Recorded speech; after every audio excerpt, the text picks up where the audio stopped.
Everyone, आप सबका स्वागत है लाइफ साइंस कैफ़े में। आप देख रहे हो ईवीएस क्लास 3 की, जिसमें हमारा 6 चैप्टर आज करना है। 6 चैप्टर का नाम है खाना अपना अपना। बहुत इंपॉर्टेंट है, बहुत ज़्यादा क्वेश्चन इसमें से आते हैं। चलिए देखते हैं। बहुत बच्चे बातें कर रहे हैं यहाँ पे। एक बच्चा कह रहा है कि कल रात मैंने बाजरे की रोटी और गुड़ खाया था। दूसरा बच्चा कह रहा है मैंने दाल भात खाया था। तीसरे बच्चे ने कहा मेरे घर में कल खाना ही नहीं बना। चौथा बच्चा कहता है बीजे के साथ हम गुरुद्वारे गए थे, वहीं लंगर में दाल रोटी खाई थी। फिर एक बच्चा कहता है कि माँ ने खीर पूरी बनाई थी जो मुझे अच्छी नहीं लगती, इसलिए मैंने अंडे की भुजिया खाकर सो गई। एक और बच्चा कहता है मेरी माँ ने माछ बनाई, मैंने खूब खाई, बहुत अच्छी थी। एक बच्चा कहता है मेरी माँ जिस घर में काम करती है वहाँ से नूडल्स लाई थी, सबको मज़ा आया। कल तुमने क्या खाया था? थाली में जो तालिका दी गई है उसमें आप नाम लिखो क्या क्या खाया था। फिर अपनी अपनी थाली में जो लिखा है उसे ब्लैक बोर्ड पे लिखो। क्या तुम्हारी कक्षा में कल सबने एक जैसा खाना खाया था? ऐसा क्यों? अलग अलग आएगा ना सबका, तो ऐसा क्यों है ये बताना है। चित्र में तुमने देखा कि एक बच्चे के घर में खाना ही नहीं बना, किन कारणों से हो सकता है बताइए। कभी ऐसा हुआ है कि आपके घर में खाना नहीं बना? ऐसा क्यों हुआ? क्या आपकी मम्मा बीमार हो गई थी, या फिर आपके घर में कोई बड़ा नहीं था, या फिर घर में खाना बनाने के लिए कुछ नहीं था? क्या वजह रही होगी, ये आप सोच के बताओ। उसके बाद आता है क्या तुम्हारे साथ कभी ऐसा हुआ है कि भूख लगी हो और कुछ भी खाने को नहीं मिला हो? अगर हाँ तो ऐसा क्यों? तुम्हें कैसे पता लगता है कि भूख लगी है? जब तुम्हें भूख लगती है तब तुम्हें कैसा महसूस होता है? यहाँ पे ये भी दिया गया है कि बच्चे एक खुले माहौल में अपनी बात बेझिझक कहते हैं। मतलब खुला माहौल मतलब जहाँ पे बच्चों को कोई डर ना हो। एक दूसरे के खाने के बारे में सुनकर हम अपने खाने से जुड़ी संकुचित सोच से हट सकते हैं। इसी से दूसरे लोगों के बारे में हमारी समझ बढ़ेगी। बच्चों के से संबंध बनाना और ऐसा माहौल बनाना ज़रूरी है जहाँ उनकी बात संवेदनशीलता से सुनी जाए। बच्चों की बातों को सुनेंगे तभी तो वो अपनी बातें करेंगे, अपना विचार हमें बताएंगे। अपना अपना खाना। विपुल के परिवार में कुछ लोग कई तरह की चीज़ें नहीं खाते जो वह खाता है। विपुल एक बच्चे के बारे में बताया है यहाँ पे कि उसके परिवार में कुछ लोग चीज़ें ऐसी नहीं खाते जो विपुल खाता है। सोचो उसके परिवार के लोग वे चीज़ें खाते नहीं या खा नहीं सकते। दोनों चीज़ें होती है ना, या वो खा नहीं सकते या फिर वो खाते ही नहीं हैं। आओ विपुल के बारे में पढ़ें। विपुल के परिवार के बारे में यहाँ दिया गया है। स्कूल से घर जाते जाते विपुल ने एक भुट्टा खरीदा। भुट्टा खाते खाते विपुल घर में घुस गया। माँ से पूछा माँ छुटकी कहाँ है? पहले तो मैं उसे ही देखूंगा। माँ ने हंसते हुए कहा छुटकी ऊपर कमरे में है। विपुल ने दादी का हाथ पकड़कर कहा दादी तुम भी चलो ना। माँ ने कहा रुको, मैंने बाकी रोटी दाल में डालकर रखी है, पहले वो तो खा ले। बेटा आज तो दाल में शक्कर ठीक से डाली है ना? यहाँ नागपुर आकर तुम लोग अपना खाना भूलते जा रहे हो, दादी ने माँ से कहा। माँ ने जवाब दिया वाह मैंने चक्कर देखी है, बढ़िया बनी है, मैं दादी का खाना भी ऊपर ले जाता हूँ। कहते हुए विपुल ने थाली उठाई और फटाफट सीढ़ियाँ चढ़ गया। दादी जल्दी चलो ना, विपुल ने पुकारा। दादी ने कहा जब मैं तुम्हारी उम्र की थी तो मैं इतनी देर में सीढ़ियाँ तो क्या पहाड़ भी चढ़ जाती थी। विपुल ने अंदर जाकर अपना भुट्टा मामी को थमाया और हाथ धोकर छुटकी को उठा लिया। अचानक छुटकी ने रोना शुरू कर दिया।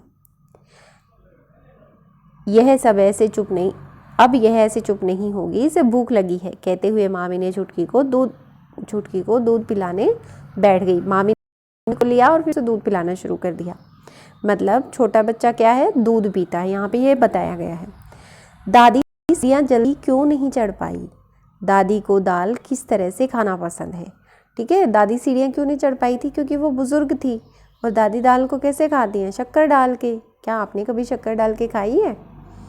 कहानी में जितने लोग आए उनमें से कितने लोग भुट्टा खा पाएंगे और क्यों, ये आपने बताना है। जो बच्चा है वो खा सकता है, उसकी मम्मा खा सकती है और मामी खा सकती है ना, क्योंकि दादी बूढ़ी है और चुटकी बहुत छोटी है इसलिए वो नहीं खा सकती। क्या सभी बूढ़े लोग भुट्टा नहीं खा पाते? ऐसा तो नहीं है। जिन लोगों के दांत सही होते हैं वो भुट्टा भी खा लेते हैं। मतलब यहाँ पे दांतों की ज़रूरत होती है, ये इंपॉर्टेंस दिखाई है। दांतों का महत्व क्या है ये बताया गया है। 4 महीने तक छुटकी केवल अपनी माँ का ही दूध पिएगी। वह ही उसका खाना है। सोचो क्यों? 4 महीने तक उसका पूरा भोजन क्या है? माँ का दूध। अपने आसपास के बड़ों से पूछकर तालिका भरो, क्या क्या खा पाते हैं, क्या क्या नहीं खा पाते। एक बच्चा है, वो क्या खा सकता है? वो तो सिर्फ दूध पी सकता है। क्या नहीं खा सकता? और बाकी किसी चीज़ का भी नाम लिख दो, वो खा ही नहीं सकता। पानी पी सकता है ना?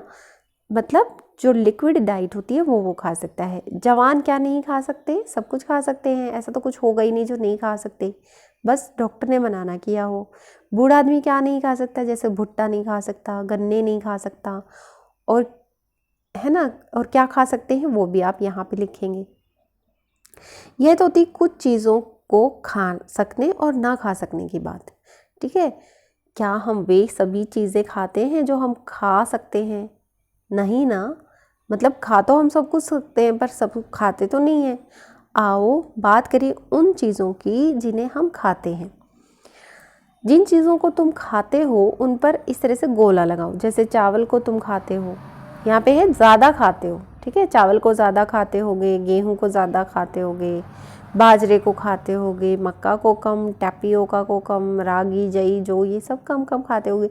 मतलब आप अपने हिसाब से बताएं आप जिस जगह पे रहते हैं वहाँ पे क्या चीज़ ज़्यादा खाई जाती है। हमारा भोजन ज़्यादातर इन्हीं चीज़ों से बनता है। अलग अलग जगहों पर इनमें से कुछ चीज़ों को अधिक खाया जाता है। जो चीज़ें आसानी से पैदा होती हैं वहाँ पर वे ज़्यादा खाई जाती हैं। सबको समझ आ गया कि जो चीज़ जहाँ पैदा होती है वो ज़्यादा खाई जाती है। फिर आता है पता लगाओ इनमें से कौन सी चीज़ कहाँ कहाँ अधिक खाई जाती है। हम लोग अलग अलग चीज़ें खाते ही हैं, एक ही चीज़ का इस्तेमाल करके अलग अलग भोजन भी बनाते हैं। पता करो और लिखो गेहूं और चावल से क्या क्या बनता है। यहाँ पे 2 तो आपको एग्जाम्पल दे दिए, है ना। जैसे गेहूं से रोटी बनती है, हलवा बनता है, बिस्किट बनता है और बेकरी का बहुत सारा सामान बनता है।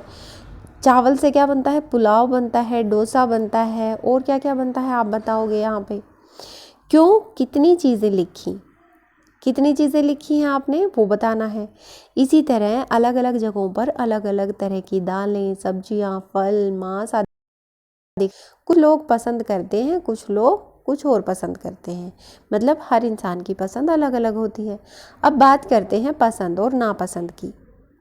पसंद अपनी अपनी। उन 3 चीज़ों के नाम लिखो जो तुम्हें खाने में पसंद है और उन 3 चीज़ों के भी जो नापसंद है। तो यहाँ पे जो पसंद है आप वो लिखोगे और जो यहाँ नहीं पसंद है वो 3 चीज़ें लिखोगे। क्या तुम्हारी पसंद नापसंद तुम्हारे परिवार के लोगों से मिलती है? यहाँ बच्चे को सोचने पे मजबूर कर रहे हो कि वो मत अपना दिमाग दौड़ाए। क्या तुम्हारी पसंद नापसंद तुम्हारे दोस्तों से मिलती है? मतलब हो सकता है एक चीज़ तुम्हारी अपने दोस्त से मिलती हो और एक नहीं मिलती हो, तो इस तरह से हम डिस्कस कर सकते हैं। ये बहुत इंपॉर्टेंट सेक्शन आ गया यहाँ पे। आओ कुछ लोगों से बात करें और पता लगाएं कि वो क्या खाते हैं। जैसे ये बच्चा है, ये कहता है लिचेन, मैं हांगकांग में रहती हूँ, मुझे और मेरी माँ को सांप खाना बहुत पसंद है। जब भी हमारी सांप खाने की इच्छा होती है हम पास के एक होटल में चले जाते हैं, लिंग हू फेन खाते हैं। तो आपको ऑप्शन मिल सकता है क्वेश्चन आंसर में कि हांगकांग में क्या खाया जाता है, या फिर लिंग हू फेन डाल देंगे। लिंग हू फेन कहाँ की डिश है, तो आपको ऑप्शन में मिलेगा हांगकांग, ब्राज़ील, अमेरिका, इंडिया, कुछ भी लिखा हो सकता है।